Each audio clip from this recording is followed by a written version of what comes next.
recibir a nuestra segunda oradora, Dinora Friedman Morvinsky. Ella es uruguaya, pero vive en Israel y es profesora de la Universidad de Tel Aviv. Hace cosas como neurociencias, bioquímica, biología molecular, y está tratando de, ni más ni menos, buscar maneras de luchar contra el cáncer. Así que empezamos bien arriba hoy. Le pregunté a ella las dos preguntas y les cuento lo que me dijo Dinora. La primera dijo, cuando le pregunté qué no sabés, ella está armando un equipo de investigación muy potente y me dijo, no sé cómo hacer para seleccionar al próximo gran científico. Es decir, de toda la gente que quiere venir a trabajar a mi laboratorio, ¿cómo hago para seleccionar a aquellos que la van a romper, que van a hacer aportes espectaculares? Es un gran problema para resolver. Y lo que más le sorprende a Dinora es lo que pasó en los últimos años con la capacidad que tenemos en hacer genética. Cosas que hace 5 años eran impensables, hoy podemos hacerlas, como editar el código genético, editar ADN, como si fuera un programa de procesamiento de texto. Cosas que son bastante increíbles. Vamos a hablar un poquito de cáncer y vamos a darle una gran bienvenida a Dinora.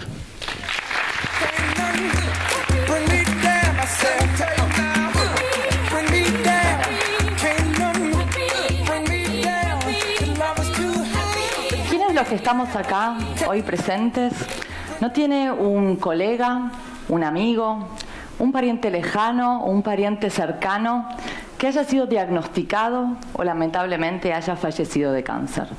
Somos muy pocos, ¿verdad? Y es por eso quizás me animo a llamar al cáncer el emperador de todos los males. Y tengo que reconocer que no es un título que yo inventé, sino que es el título de un gran libro que el autor es Siddhartha Mukherjee y que ganó un premio Pulitzer por este libro. Y en este libro lo que describe es la biografía del cáncer. Es que de un lado describe cómo la ciencia, la investigación en el laboratorio nos ayudó a entender, a comprender cómo es que una célula normal se transforma en una célula cancerosa. Y al mismo tiempo, a la par, cómo gracias a estos conocimientos, la oncología, la clínica fue avanzando en el tipo de tratamiento. Es que juntos llegaron a innovar nuevos tratamientos para la cura contra el cáncer. Ahora, muchas veces cuando voy a una reunión social y me presento y me dicen, Dinora, ¿y vos a qué te dedicas? Y yo le digo, bueno, soy investigadora de cáncer. Y ahí me miran y me dicen, wow, interesante. Y la segunda pregunta que viene siempre después es, y decime, ¿cuándo van a encontrar la cura contra el cáncer? Y sí, es difícil, estamos en eso. Es que para poder entender la cura contra el cáncer, tenemos que conocer al enemigo. Tenemos que entender cómo una célula se transformó en una célula cancerosa.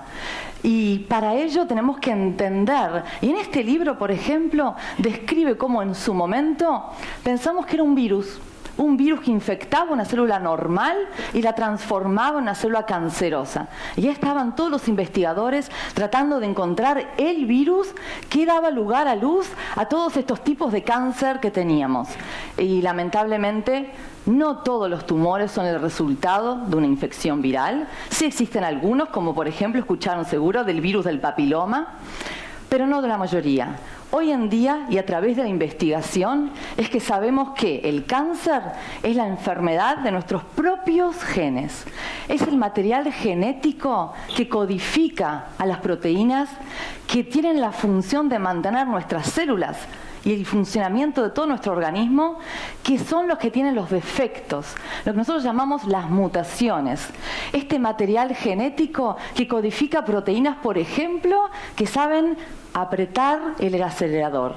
Y por otro lado tenemos proteínas que saben poner el freno. Y hay un control. La célula está controlada y así es como se divide y prolifera, pero controladamente. ¿Qué pasa cuando el material genético está defectuoso, tiene mutaciones?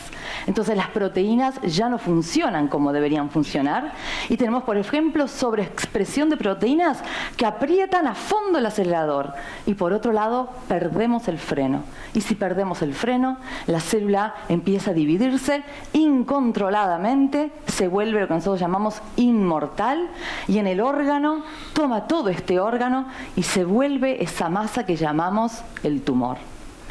Entonces ahora, ¿cómo entendemos qué es lo que está pasando allí? Y ya en el año 1986, un investigador llamado Bruce Christberg encontró cómo fue que un virus daba luz a el cáncer. Y en su momento dijo una frase muy importante. Dijo: para poder entender cómo una célula se transforma en cancerosa, debemos secuenciar, debemos entender cuál es leer el código genético. Hoy en día, 20 años después, ya les puedo decir que tenemos el código genético. ¿Gracias a qué? A la innovación en la tecnología. La tecnología que hoy nos permite descifrar el genoma humano. No sé si escucharon que en el 2011 logramos entender cuál es, descifrar el proyecto, el gran proyecto del genoma humano. Nos llevó 10 años y 300.000 millones de dólares el genoma humano, uno solo.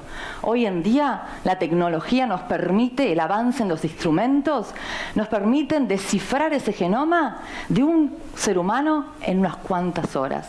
Entonces hoy existe este proyecto que es descifrar el genoma del cáncer, de los tumores. Y tenemos toda esta base de datos hoy en día en nuestras manos. Sabemos cuáles son las mutaciones que llevan al desarrollo del cáncer. ¿Y qué hacemos con esto ahora? ¿Qué hacemos con toda esta base de datos? Ahora está en nuestras manos. En mis manos, la investigadora que va a tratar de ver cuál es la función de estas mutaciones en la célula que la transforma en cancerosa. Ahora, yo no puedo manipular el genoma del ser humano, no es ético, ¿verdad? Entonces, para ello, lo que nosotros utilizamos hoy en día son lo que llamamos modelos de enfermedades humanas en roedores, en ratones específicamente. Y acá está la creatividad y la innovación en el laboratorio, en la investigación. En mi caso, yo utilizo un virus, el del SIDA, el HIV, que obviamente fue modificado genéticamente para que en mi caso me sirva como una herramienta, una jeringa con la que yo inyecto dentro, en mi caso, el cerebro del ratón, porque investigo cáncer de cerebro, y así introducir en células normales estos genes que están mutados y así inducir el tumor y tener un modelo en ratón donde yo pueda preguntar esas preguntas a nivel biológico y a su vez cómo encontrar formas de curar a este cáncer. Y es que utilizando esta tecnología encontré un hallazgo, algo nuevo, que no se sabía y que en cierta forma me hace acordar a Brad Pitt. No, qué raro, ¿por qué será? Bueno, no es a Brad Pitt en realidad, sino una de sus películas. En una de sus películas, el curioso caso de Benjamin Button, cuando todo el mundo envejecía, Brad Pitt se iba volviendo cada vez más joven. Y es que en el hallazgo, en este descubrimiento, vimos que una célula cancerosa se transforma y en vez de seguir dividiéndose hacia adelante, a diferenciarse, vuelve hacia atrás, se resetea, se reprograma y forma lo que nosotros llamamos hoy en día las células madre tumorales. ¿Qué son estas células? Son el motor del tumor. Si hasta hace muy pocos pensamos que había que tratar al tumor como una masa de células homogéneas. O sea, hay que darles quimioterapia, hay que darles radioterapia e intentamos matar todas esas células. Pero estas células, las células madre, que son el motor, que también existen en órganos normales, ¿no? Por ejemplo, muchas veces deben haber escuchado decir, a mí específicamente, cuando veía las telenovelas y me decían mis padres, ¿qué estás haciendo? Te estás quemando las neuronas. Y yo, bueno, sí, eran limitadas, ¿no? Lamento decepcionarles, pero el dogma ya no existe. Hoy en día está la neurogénesis. Tenemos células madre neuronales que se diferencian y nos dan todo el tiempo nuevas neuronas en el cerebro. Entonces, ¿qué hace el cáncer? El cáncer adopta, secuestra estos mecanismos y los utiliza a su favor, porque estas células son resistentes a la quimioterapia y a la radioterapia. ¿Qué significa? Sí, el cirujano saca la mayoría del tumor y deja unas pocas células acá y allá. Esas células tienen el poder, la capacidad de autorrenovarse y de generar nuevamente un nuevo tumor. Y es por eso que a los 5 años ese paciente lamentablemente puede volver y se le encuentra un nuevo foco de tumor. Entonces ahora, ¿cuál es nuestro objetivo, nuestro desafío en el laboratorio y en la clínica? Matar estas células, el motor del tumor. ¿Y cómo lo hacemos? Bueno, otra vez a nuestras manos, a la investigación y crear e innovar nuevas modalidades de tratamiento. Y tengo un ejemplo para darles de una innovación en el área del cáncer, que es la inmunoterapia. ¿Qué significa?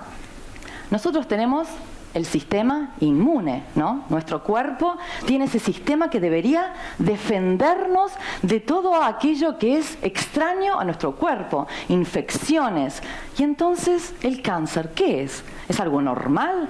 No, es algo extraño. Y entonces, ¿por qué nuestros soldados, nuestro sistema inmune no logra matar a las células cancerosas? Y la respuesta es porque en vez de reconocerlo, de verlo, de poder llegar en contacto y atacarlo, no lo reconoce. El sistema inmune no reconoce a las células cancerosas. ¿Por qué?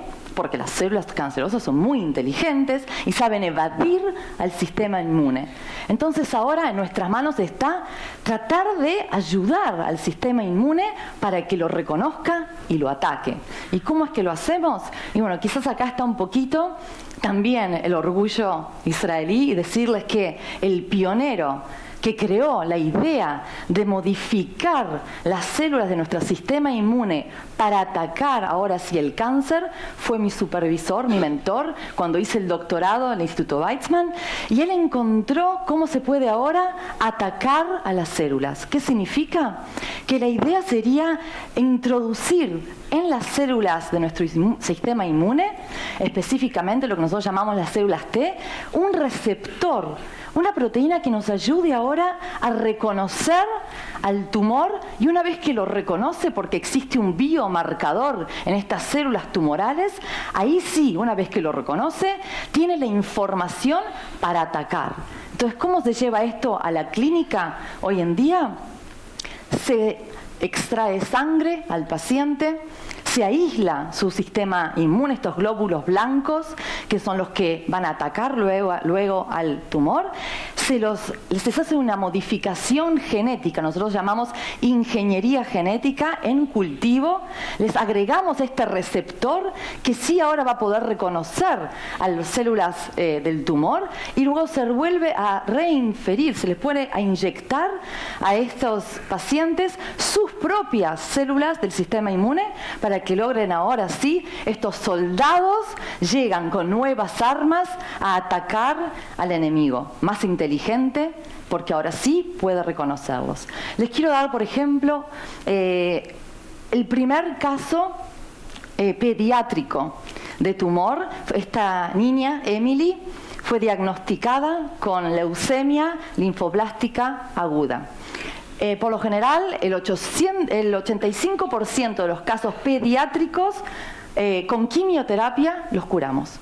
Pero está ese 15% de niños que lamentablemente no responden, son resistentes a la quimioterapia. ¿Y qué opciones les quedan? Y bueno, la inmunoterapia los vino a salvar. Y entonces sacaron sus células del sistema inmune, las modificaron genéticamente, las volvieron a introducir en su cuerpo para que ataque ese tumor que la estaba matando. Y hoy en día, Emily, 4 años después, está totalmente curada, no tiene una sola célula cancerosa en su sistema, porque este sistema está funcionando y es el ejemplo vivo de lo que es la investigación que salió desde el laboratorio y llegó a la clínica a salvar pacientes. Esto se está dando hoy en día en leucemias, lo que nosotros llamamos tumores líquidos, pero nos queda un desafío. El desafío son los tumores sólidos. Y en mi caso, que yo investigo cáncer de cerebro, sería cómo llegan estas células hasta el cerebro. Y bueno, tengo muchísimo tiempo por delante, un laboratorio y lugares, posiciones para estudiantes que quieran venir a tratar de encontrar cómo hacemos para poder llevar estos tratamientos dentro de la investigación hacia la clínica. Les quiero leer una frase y dejarlos con esto. Es una frase de un libro que escribió Susan Sontag que se llama La enfermedad y sus metáforas. Y en este libro Susan describe al cáncer como recargado con mistificación, una mutación triunfante, acusado por la fantasía de una fatalidad ineludible. Es un tema escandaloso para la poesía. Hoy en día, si yo pudiera reescribir esta frase, lo que diría es que la mistificación ya no es una caja negra. La mutación triunfante ya ha sido expuesta y el cáncer se encuentra en retirada. Vemos nuevos caminos para poder enfrentar esta fatalidad ineludible y yo creo que tenemos más de una razón para la poesía. Muchas gracias.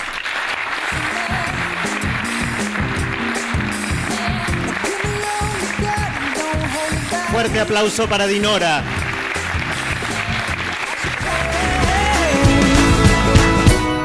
Tonight